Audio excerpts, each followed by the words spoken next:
Bonsoir à toutes et à tous. Je vous souhaite à nouveau la bienvenue dans cet événement Africain Innovation Center. Nous sommes très heureux de continuer à organiser avec vous donc ces salons et conférences en ligne sur les domaines de transformation numérique en Afrique. Concernant ce panel, nous allons avec Amadou, notre cher invité, discuter sur l'économie numérique africaine. Je laisse Amadou se présenter, je lui laisse quelques instants pour se présenter. À toi l'honneur, Amadou. Merci Ariski de me donner la parole. Et donc, du coup, je m'appelle Amadou, je suis en tout cas chef d'entreprise et de la société Wafer Consulting. Et j'ai créé aussi Africa Innovation Center, qui est une plateforme de partage de connaissances au service, en tout cas, des Africains. Voilà. Merci Amadou. Je pense avant de rentrer dans le vif du sujet, je devrais, moi et effectivement les personnes participantes, nous donner un peu la notion, expliquer un peu la notion du Bitcoin, qui est vraiment une crypto-monnaie, et puis des blockchains. D'accord, ok. Donc, en gros, la crypto-monnaie, qu'on peut aussi appeler crypto-devise ou crypto-actif, donc ce sont des monnaies qui sont émises sans une banque centrale. Donc, c'est pour ça qu'on les appelle des monnaies décentralisées. Et c'est une monnaie peer-to-peer et l'utilisateur font partie du processus de la validation des transactions. Donc, c'est ce qu'on appelle une crypto-monnaie. Et donc, une crypto-monnaie, en fait, peut avoir plusieurs avantages. Aujourd'hui, on peut l'utiliser notamment pour acheter des biens et services dans certains cas. Et sinon, donc, la blockchain, en gros, c'est le registre, c'est la technologie, c'est une technologie et c'est un registre dans lequel toutes les transactions de la crypto-monnaie sont écrites. Et cette blockchain, elle est publique, tout le monde peut y accéder, on peut vérifier les transactions, savoir l'argent est parti de quelle adresse pour aller vers quelle adresse. Mais ce qui est intéressant dans la crypto-monnaie, c'est que quand même, les transactions sont anonymes, c'est-à-dire que les personnes derrière qui détiennent ces adresses, on ne peut pas les identifier. On sait qu'elles ont des adresses, mais on ne sait pas qui est forcément derrière ça. Et d'une certaine façon, c'est aussi souvent ça qui est l'inconvénient des crypto-monnaies, dans le sens qu'il y a un certain anonymat et qui fait que c'est quelque chose qui peut faire peur, notamment aux autorités lorsqu'elles ont besoin de mettre en place des contrôles et qu'elles veulent avoir un traçage de l'argent. Mais ça, c'est juste un des aspects. Il y a de plus en plus d'initiatives et la technologie de la crypto-monnaie est en train d'évoluer. Et de plus en plus, on essaie de rajouter des éléments qui vont venir, en tout cas, faire en sorte que la crypto-monnaie soit vraiment, comment on appelle ça, soit transparent le plus possible. Après, il faut savoir que c'est une technologie qui a été créée ou qui est à peine en... Donc, les premières crypto-monnaies connues ont été créées en 2008-2009. Donc, ça veut dire que dans les années à venir, les crypto-monnaies vont vraiment évoluer et effectivement, on va découvrir peut-être avoir de plus en plus de choses qui vont aller dans le sens de l'innovation. Ouais, tu pourras me confirmer que la première crypto-monnaie qui a été créée, c'est vraiment le Bitcoin? Non, pas vraiment. D'accord. Mais pas la première monnaie qui a été créée. Le Bitcoin, effectivement, c'est une monnaie qui a été créée en 2009 par une personne ou par un groupe de personnes. Mais on va dire que c'est elle vraiment qui a apporté la crypto-monnaie au niveau de la masse, de la masse. C'est-à-dire qu'elle a vulgarisé la notion de Bitcoin. Mais il y a des sociétés qui ont été créées avant, vers les années 90, qui commençaient déjà à mettre en place cette notion de Bitcoin ou en tout cas de crypto-monnaie. C'est-à-dire qu'en proposant à des clients de pouvoir certifier certaines transactions en utilisant la cryptographie. Mais le Bitcoin a l'avantage de vulgariser en fait les crypto-monnaies. Qu'est-ce que peut apporter comme avantage ou inconvénient cette crypto-monnaie sur le marché, je dirais sur le marché économique ou financier? Comme je disais, donc, le Bitcoin ou la crypto-monnaie, c'est une technologie. Aujourd'hui, l'avantage majeur de la crypto-monnaie, c'est qu'en fait, elle facilite énormément les transactions par rapport aux banques, aux banques. C'est-à-dire qu'une transaction de Bitcoin peut prendre entre 2 minutes et 10 minutes. Donc, elle est sécurisée dans le sens qu'il y a une cryptographie, il y a des clés qui sont mises en évidence. Et alors qu'une transaction normale d'une banque à une autre peut prendre entre 24 et 48 heures et des fois même jusqu'à 72 heures si ces banques-là, en fait, ne se connaissent pas ou il n'y a aucun protocole d'accord entre eux. Donc, le Bitcoin, aujourd'hui, vraiment, on peut dire d'une certaine façon, met à mal le système bancaire, dans le sens on peut voir on peut se dire que les banques peuvent vraiment mieux faire en termes de transactions pour faciliter l'échange de biens et de services. Après, comme je disais, donc les inconvénients quand même de la monnaie, c'est effectivement son côté anonyme et aussi, il faut savoir qu'aujourd'hui, les crypto-monnaies ne sont pas du tout, en tout cas, il y a très peu de réglementation dans ce sens. Au niveau juridique, on a commencé à définir depuis quelques années, notamment depuis 2019, en tout cas, les notions juridiques des crypto-monnaies. Et il est sûr que la loi ou que la réglementation va évoluer au fur et à mesure. Voilà, donc maintenant, est-ce que ça va évoluer dans le bon sens ou dans le mauvais sens? C'est ça aujourd'hui qui pèse un petit peu sur les crypto-monnaies en fait. D'accord. Merci Amadou pour ces explications. Je pense que c'était simple et puis explicite. Si je revenais sur la souveraineté des États, donc quel est l'impact de cette dernière en général sur les États, en particulier sur les États africains? En effet, en fait, quand on parle de monnaie, on parle forcément de souveraineté. Donc, c'est-à-dire qu'aujourd'hui, il faut savoir que les États produisent leur propre monnaie. Donc, ça veut dire qu'ils appliquent leur souveraineté. Par exemple, la BCE, la Banque centrale européenne, aujourd'hui, elle est la seule habilitée à fabriquer de l'euro. Donc, elle crée de l'euro. Donc, aujourd'hui, des systèmes de type crypto-monnaie, en fait, c'est des systèmes décentralisés. C'est-à-dire que la création monétaire n'est plus en fait faite par un État, mais plutôt en fait par un système informatique via notamment le processus de minage qu'on appelle. Donc on va en fait découvrir de nouveaux blocs en minant l'argent.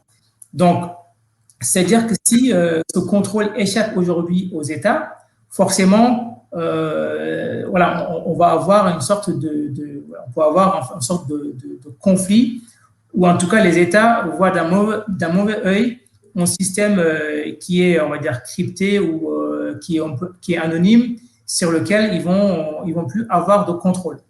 Je donne un exemple. Par exemple, aujourd'hui, on peut voir qu'au niveau de la masse monétaire, c'est-à-dire que la masse monétaire est créée via l'octroi de crédit, c'est-à-dire que les banques privées peuvent donner des crédits aux consommateurs, et ça, au fur et à mesure, ça va créer de la masse monétaire qui circule au niveau de l'économie. Donc, imaginons que demain, que les crypto-monnaies soient la norme. Donc, qui va créer la monnaie? Et aussi, en fait, lorsqu'on va donner des crédits, comment est-ce qu'on va donner ces crédits-là, en fait? Et qui va donner ces crédits-là? Et comment ça va être régulé? Quel État va le réguler? Donc, et c'est pour ça qu'aujourd'hui, depuis quelque temps, il y a plusieurs initiatives, notamment de la BCE, qui essayent, on a entendu parler de la création notamment d'une monnaie d'une devise, on va dire, euro numérique, qui pourrait servir d'office de crypto-monnaie. Mais le problème, c'est que, voilà, une crypto-monnaie, par essence, elle est décentralisée.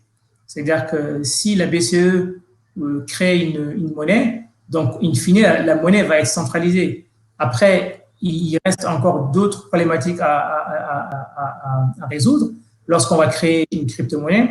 Notamment, aujourd'hui, les banques privées, lorsqu'elles donnent des prêts, elles peuvent le faire directement avec leurs clients. Ils n'ont pas besoin d'accord de la BCE, par exemple. Et ça, on peut le transposer sur n'importe quel État. Les banques privées sont libres de donner des prêts à leurs clients. Mais avec une crypto-monnaie, sachant que la masse monétaire elle est gérée par un système financier, donc qui va avoir accès à ce système-là? Et donc, du coup, et les banques privées, quelles sont les banques privées qui pourront y accéder? Est-ce que toute banque peut y accéder? Et voilà, donc il y a beaucoup de problématiques que soulève en fait la crypto-monnaie.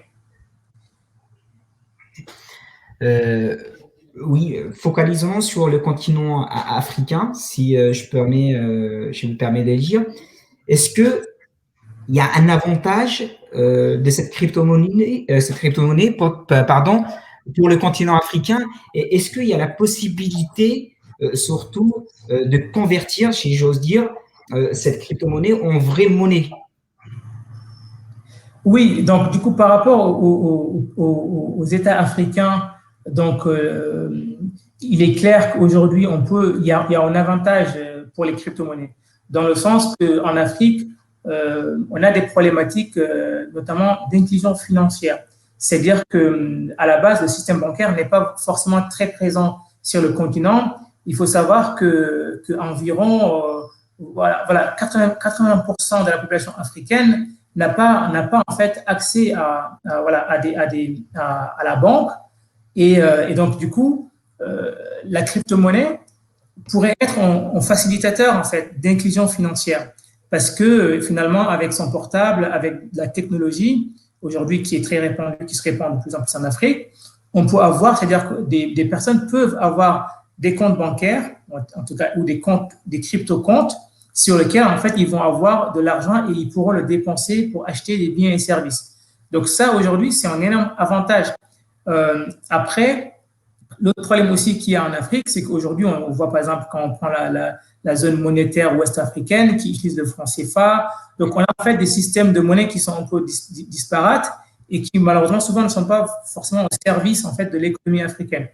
Donc, éventuellement, lorsque la crypto-monnaie va être régulée, lorsque en fait les gouvernements vont peut-être prendre à bras le corps ce sujet, donc en tout cas, la crypto-monnaie pourrait apporter des solutions concrètes à l'Afrique. Maintenant, voilà, je sais qu'il y a des initiatives un peu en Afrique qui essayent, en tout cas, de mettre sur pied une crypto-monnaie, ou même, en tout cas, voilà, de venir utiliser la technologie de la blockchain pour venir, en tout cas, influencer un petit peu ou révolutionner le système bancaire en tant que tel qu'on le conçoit aujourd'hui sur le continent. Et à titre d'exemple, voilà, je parlerai peut-être d'une crypto-monnaie africaine qu'on appelle Afro. Donc, l'Afro, en fait, en gros, ça a été l'idée de base a été créée par deux artistes en 2004, voilà, qui ont créé une monnaie artistiquement et qui s'appelait Afro. Mais depuis 2017, cette monnaie, il y a une crypto-monnaie qui a pris le nom voilà, qui a pris ce nom-là et qui est aujourd'hui en fait qui est présent sur les bourses, et on peut acheter cette crypto-monnaie. Maintenant, concrètement, c'est vrai que les États africains souvent sont souvent sont lents à la détente et voilà, il faudrait qu'ils commencent vraiment à s'intéresser sur le sujet et voilà et à voir concrètement comment est-ce qu'on pourrait désenclaver le système quoi, et comment on pourrait aider et inclure de plus en plus de personnes à accéder en tout cas au système bancaire. D'où ma question aussi de dire est-ce que ces États peuvent un jour créer leur propre monnaie, crypto-monnaie. L'exemple que tu as amené concernant le yen chinois, ou bien l'euro, ou bien même l'afro pour les États africains. Donc, à ton avis, est-ce que les États plus tard peuvent eux-mêmes créer leur propre crypto-monnaie? Absolument. Après, aujourd'hui, effectivement, donc le yen chinois, aujourd'hui, la Chine fait partie, ou même est le pays qui est le plus en avance dans la mise en œuvre d'une monnaie en fait digitale, telle qu'on le connaît. Après, donc on parle même peut-être dans les prochains mois, dans quelques temps, à l'introduction en fait de cette monnaie. Après, il faut savoir que lorsque la monnaie, par exemple le yen chinois, en fait, lorsqu'il va être mis en place, ça va rester quand même une monnaie centralisée. Donc, ça va un petit peu à l'encontre aussi de l'idée de base de la crypto-monnaie qui est une monnaie décentralisée. C'est-à-dire, ça va être le gouvernement chinois qui va administrer de A à Z cette crypto-monnaie. Et donc, tout à l'heure, je parlais en fait des problématiques qu'implique la crypto-monnaie, à savoir, voilà, aujourd'hui, on a les banques centrales qui aujourd'hui gèrent l'argent. Et aujourd'hui, on va dire que la Chine, effectivement, avec leur système, c'est office quand même c'est l'un des pays qui est le plus à même de mettre en place une monnaie centralisée numérique avec voilà. Après, on peut dire aussi que au niveau de l'Afrique, on pourrait avoir des États africains qui pourraient créer leur crypto-monnaie. Maintenant, il y a aussi d'autres risques, c'est-à-dire qu'il y a des facteurs qu'on ne maîtrise pas encore. Aujourd'hui, c'est vrai que la technologie de Bitcoin ou de crypto-monnaie est assez sûre dans le sens qu'elle est basée sur de la cryptographie, mais demain, peut-être que voilà, il y a des choses qui peuvent bouger. Et après, il y a un autre problème aussi, c'est la volatilité des crypto-monnaies. Donc, par exemple, quand on prend l'exemple du Bitcoin, clairement, voilà, on peut dire que le Bitcoin ne pourrait pas servir de monnaie à l'heure actuelle en tout cas, parce qu'elle est très volatile notamment. Et lorsque les États vont décider de créer leur propre monnaie, donc ça veut dire que derrière, il va falloir en fait surveiller certaines choses en termes, notamment l'inflation en fait monétaire, ou aussi la création aussi de la masse monétaire qui va être en circulation. Et après, il y a aussi d'autres problématiques qui vont entrer en jeu, c'est notamment la convertibilité en fait de l'argent. Est-ce que les crypto-monnaies qui vont être créées par un État vont être convertibles dans un autre État? C'est le cas, par exemple, du franc CFA. On a le franc CFA qui n'est pas forcément convertible en dehors de la sous-région où elle est, en fait. Et après, demain, cette même problématique pourrait se poser avec les crypto-monnaies. Oui. Maintenant, l'avantage quand même de la crypto-monnaie elle-même, comme c'est une technologie, en fait, ce qui fait le succès d'une monnaie, en fait, c'est son adoption. Notamment, par exemple, si aujourd'hui, l'Afrique ou les États africains créent une crypto-monnaie et qu'elle est adoptée en masse par notamment la diaspora ou par, en tout cas, qu'elle est massivement adoptée, ça fait forcément, c'est une force. Et donc, l'adoption d'une crypto-monnaie fait qu'elle est de plus en plus tolérée et qu'elle vient frayer notamment, en fait, ouvrir de nouvelles solutions dans le sens, dans le système financier. Ouais, je pense que tu as envie de parler un peu sur ce qu'on appelle les stablecoins. Les stablecoins. Ouais, les stablecoins. Du coup, je voulais savoir, est-ce qu'il y a un impact vraiment sur la stabilité du Bitcoin?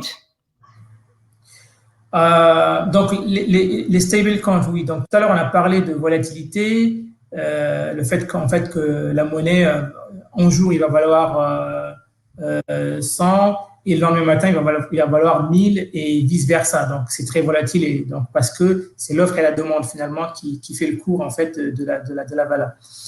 Maintenant, les stablecoins, aujourd'hui, en fait, il faut savoir, c'est des crypto-monnaies qui ont un cours stable. C'est-à-dire qu'on pourrait les comparer à de l'euro ou à du dollar parce que derrière, voilà, on maîtrise en fait le cours. Donc ça, aujourd'hui, il faut savoir que ça existe. Mais concrètement, les stablecoins aujourd'hui, au niveau en fait, les gouvernements en fait voient le stablecoin comme notamment un risque en fait de stabilité pour le système financier. Parce que qu'est-ce qui se passe concrètement?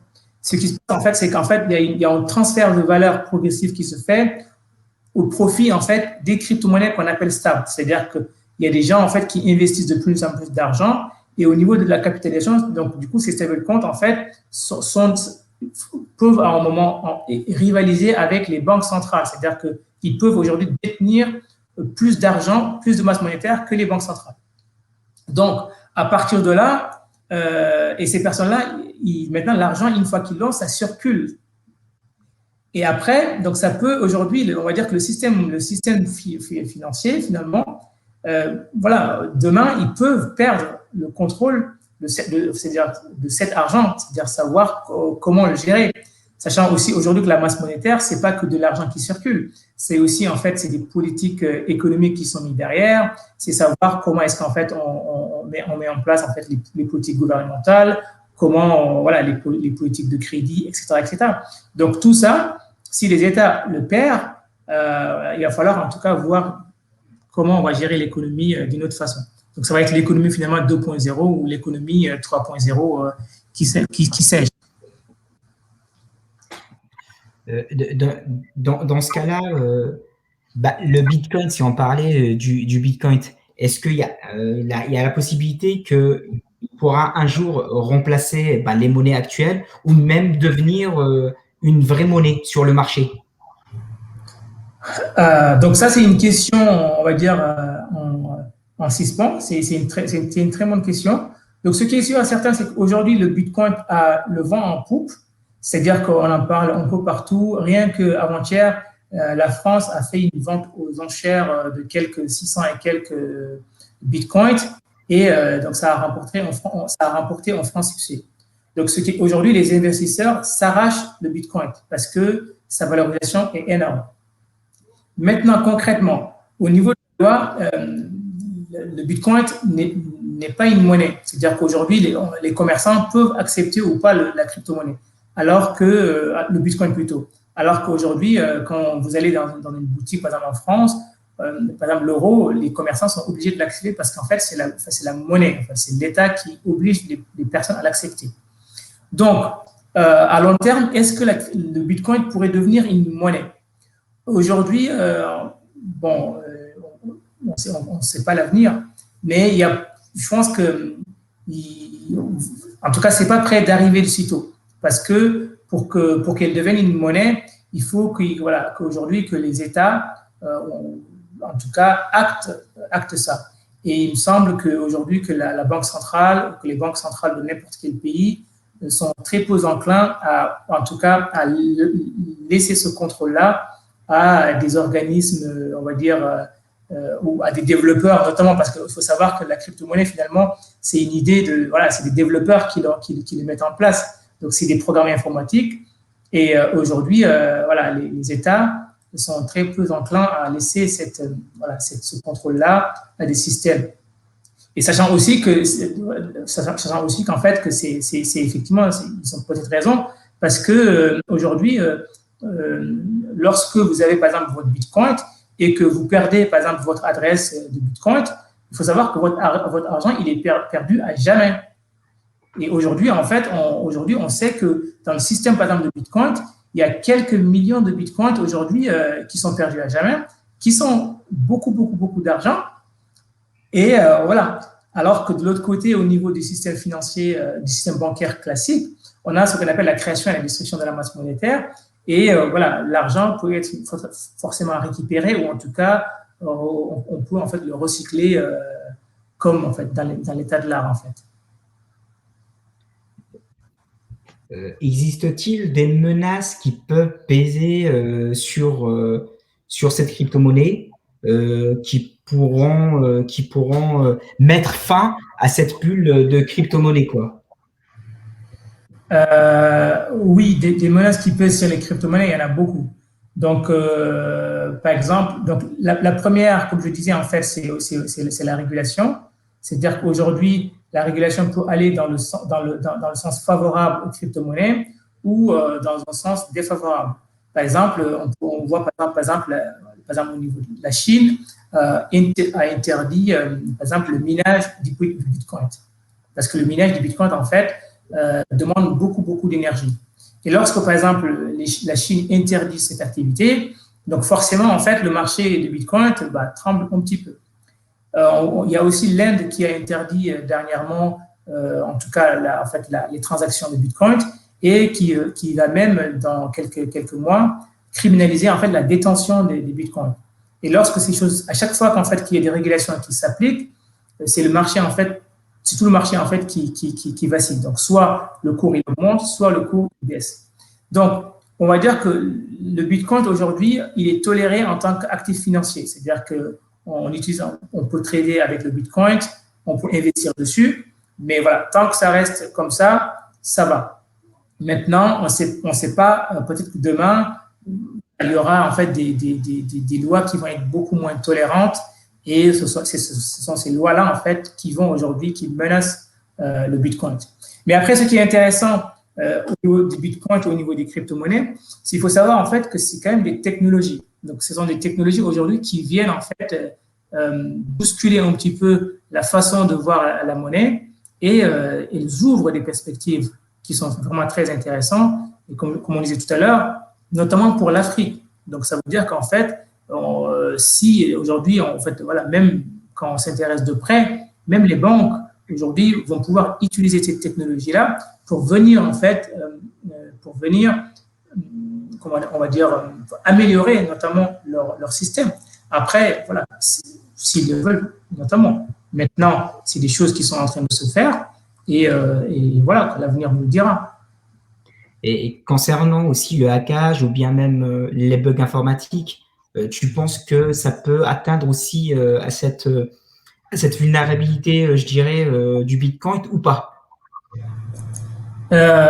Oui, donc en fait, quand on parle de système informatique, forcément, donc il n'y a pas de système informatique en fait qui est fiable, on va dire, qui est fiable à 100%.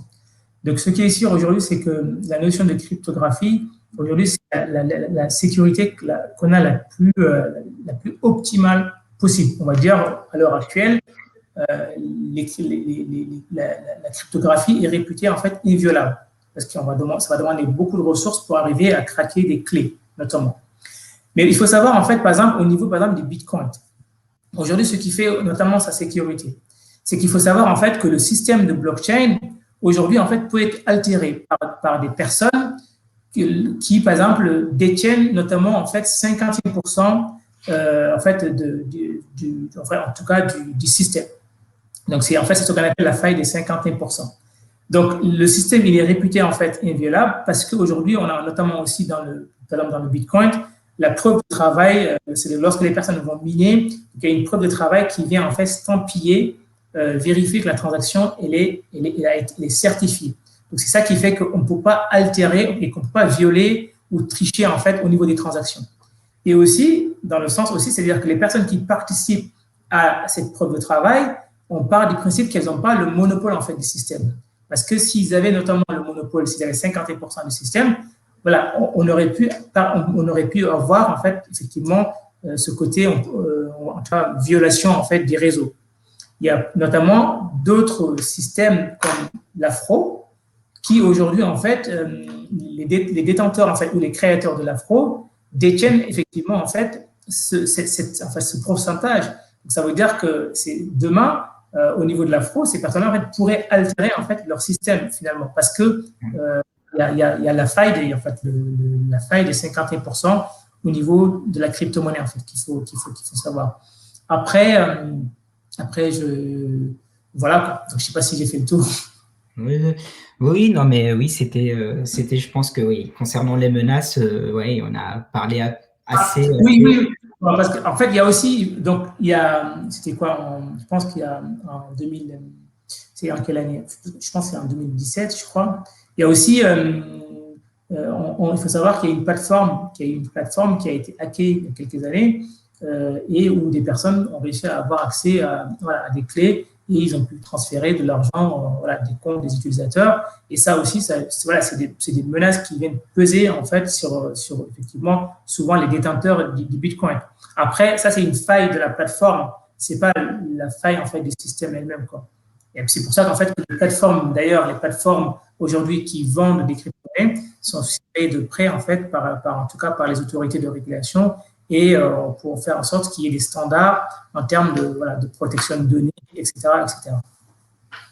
Okay. Merci Amadou pour ces explications.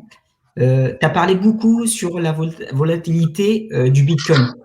Donc, j'aimerais savoir s'il y a un moyen pour pouvoir stabiliser justement ces derniers, ou pas, d'ailleurs. Malheureusement, en fait, je crois qu'il n'y a pas de... Aujourd'hui, le marché, par exemple, du Bitcoin, il est régi par l'offre et la demande. C'est-à-dire, en gros, voilà, le Bitcoin est coté à la bourse. Donc, c'est comme le pétrole ou le gaz. Donc, il y a un cours qui monte et qui descend. Après, ce qui est impressionnant au niveau du Bitcoin, c'est qu'en fait, qu'il y a une hyper volatilité en fait de ce cours-là. C'est-à-dire qu'il faut savoir qu'en 24 heures, le cours peut perdre jusqu'à, comme par exemple ce qui s'est passé il y a une semaine ou deux. Donc, le cours a quitté 60 000 dollars pour atteindre les 42 000 dollars. Donc c'est-à-dire en fait à peu près 20% de chute du cours. Et donc ça, effectivement, c'est une hyper volatilité. C'est pour ça d'ailleurs que c'est ce que disait Madame Christine Lagarde par rapport, on a en fait une hyper inflation enfin, c'est pour ça que le Bitcoin finalement, si c'était une monnaie, ça allait être catastrophique en tout cas pour certains. Autant il y a des gens qui vont faire la fête parce qu'ils auront gagné énormément d'argent, mais d'autre côté il y a aussi des personnes qui vont pleurer parce que voilà, ils vont perdre beaucoup d'argent. Et c'est vraiment, aujourd'hui, c'est comme ça que ça se passe au niveau de la bourse des crypto-monnaies. Okay. Oui, on a parlé de la possibilité de dire est-ce que le Bitcoin pourra devenir une monnaie ou bien remplacer les monnaies actuelles, mais aussi, est-ce que ça peut être aussi un moyen de valeur de change, comme l'or par exemple, ou pas? Aussi, hein, c'est voilà la question assez ouverte. Effectivement, en fait, aujourd'hui, il y a des personnes en fait qui, c'est pour ça en fait que le Bitcoin a aussi beaucoup de succès. C'est que comme c'est une technologie qui est robuste, donc il y a des gens qui voient cette technologie-là effectivement comme de l'or, si on veut. Et d'ailleurs, il faut savoir que au niveau du Bitcoin, le minage par exemple, c'est pour faire un petit peu référence voilà, à l'or, c'est-à-dire on va aller extraire des blocs, on va aller découvrir l'or, donc c'est pour ça qu'on appelle des mineurs. Et donc, du coup, cette technologie-là, aujourd'hui, on peut l'avoir comme effectivement. Donc, on peut y investir. On peut dire qu'avec le temps, que le Bitcoin va se stabiliser, que ça va être standard. Et même, il y a des gens qui rêvent que le Bitcoin soit une monnaie. Mais maintenant, pour que ce soit une monnaie, il va falloir en fait corriger ou en tout cas arriver à résoudre beaucoup d'obstacles qui sont là. Après, l'autre obstacle aussi, ou en tout cas l'autre chose qu'on connaît moins, c'est que concrètement aujourd'hui, par exemple, quand on dit par exemple les crypto-monnaies, ou même le Bitcoin, aujourd'hui, il faut savoir qu'à peu près, le nombre de personnes qui ont des Bitcoins, on en a à peu près, voilà, donc du coup, dans tout le monde, dans les adresses de Bitcoin, on peut les tracer, hein, c'est à peu près, on va dire, c'est 55 millions de personnes qui ont des bitcoins. Donc 55 millions de personnes sur une population de 8 milliards, on va dire, c'est rien. Donc il y a un engouement, certes, il y a une technologie qui vient aujourd'hui challenger en fait le système bancaire, et c'est très intéressant, mais on peut dire aussi qu'on est vraiment au début en fait de cette histoire en fait. Et c'est là où les États, notamment africains, peuvent en fait aller en fait essayer en fait de s'intéresser beaucoup plus à cette technologie parce qu'il y a forcément des choses très intéressantes qui vont sortir au bout du compte dans cette technologie en fait. Oui, bah, j'allais te poser la question justement sur le nombre de personnes qui possèdent et tu as répondu avant même que je te pose la question. Voilà, donc justement en arrivant à ce sujet, je voulais savoir est-ce que tu pourras nous donner quelques tuyaux pour pouvoir comment pouvoir investir dans cette crypto-monnaie. Donc, vous voulez dire au niveau du Bitcoin? Oui, voilà. Au niveau du Bitcoin, voilà quelques astuces ou bien comment la manière la plus sereine pour investir dans cette crypto-monnaie, qui est par exemple le Bitcoin. D'accord. En fait, oui, donc investir dans le Bitcoin, c'est possible. Il y a plusieurs façons. Pour investir dans le Bitcoin, donc il y a soit on peut acheter des Bitcoins carrément, c'est-à-dire qu'il y a des plateformes aujourd'hui qui permettent en fait de vendre des Bitcoins. Donc vous allez avec de l'argent ou de votre carte bancaire, vous allez acheter des petits Bitcoins parce que le cours du Bitcoin aujourd'hui il est quand même très cher. Bitcoin, aujourd'hui, je pense que c'est vers les coûts de, je sais pas, les 57, 58 000 aujourd'hui. 8 000, oui. Oh.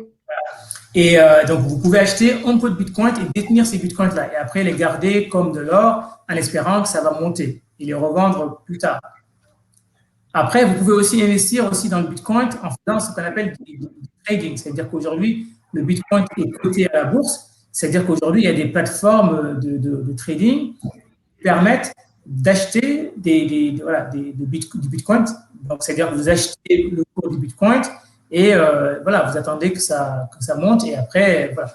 Donc, on peut investir de deux façons. Donc, soit on achète des Bitcoins sur des plateformes, soit on peut aussi aller sur des plateformes de trading et acheter des Bitcoins. Ok. Y a-t-il certaines crypto-monnaies dans lesquelles il faut se méfier ou pas? Comme vous l'avez expliqué, effectivement, il n'y a pas que le Bitcoin en termes de crypto-monnaie, mais y a-t-il d'autres dans lesquelles il faut se méfier vraiment, quoi? En fait, je n'ai pas de crypto. Je ne pourrais pas dire qu'il faut se méfier de telle ou telle crypto. Par contre, ce qu'il faut savoir, c'est qu'en gros, aujourd'hui, la crypto-monnaie, c'est juste de la technologie.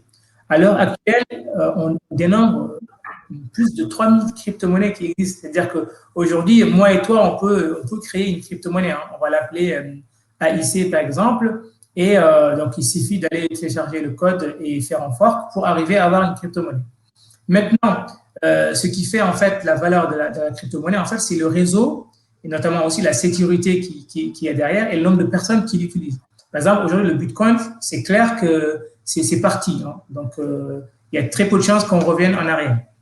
Maintenant, s'il y a des crypto-monnaies qui viennent d'être créées, forcément, il faut s'intéresser effectivement donc qui a créé en fait la crypto-monnaie, quelles sont les personnes qui sont derrière cette crypto-monnaie, voilà. Et une fois qu'on a ces éléments, qu'on a ces éléments-là, après on peut décider d'investir, parce qu'il ne faut pas oublier aussi qu'aujourd'hui, malheureusement, que les crypto-monnaies, c'est un petit peu, si on ne fait pas attention, on va dire, c'est un petit peu, c'est des pyramides de Ponzi en fait. C'est-à-dire que c'est celui qui est en bas de l'échelle qui perd. Et voilà, donc vous investissez votre argent. Si vous investissez votre argent dans une pyramide de Ponzi, voilà, on sait tous comment ça va finir. Et voilà, donc les crypto-monnaies, il y en aura de plus en plus. Il faudra toujours vérifier qui sont vraiment derrière. Et des fois aussi, peut-être attendre que les crypto-monnaies prennent de la valeur pour pouvoir y aller, en fait. Ok. Écoute, Amadou, je pense qu'on est arrivé à la fin. Là, merci d'avoir répondu à toutes ces questions.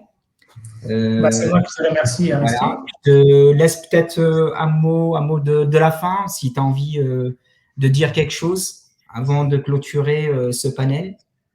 D'accord, ok.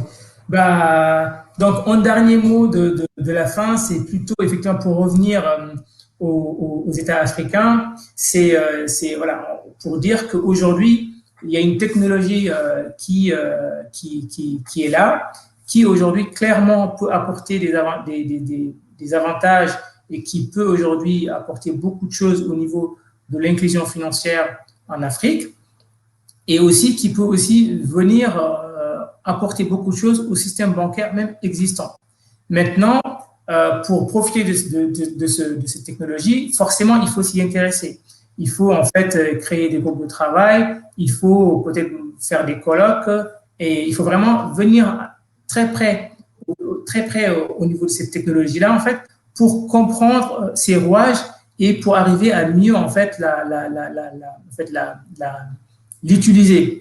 Et donc, si aujourd'hui j'ai un conseil à donner, en tout cas au niveau de certains États africains ou même des Africains de manière générale, ou même de la diaspora, c'est qu'aujourd'hui, voilà, on doit s'intéresser à ces technologies-là, en fait, pour arriver, en tout cas, à l'utiliser à notre avantage. Parce que c'est clair que les crypto-monnaies sont là pour rester.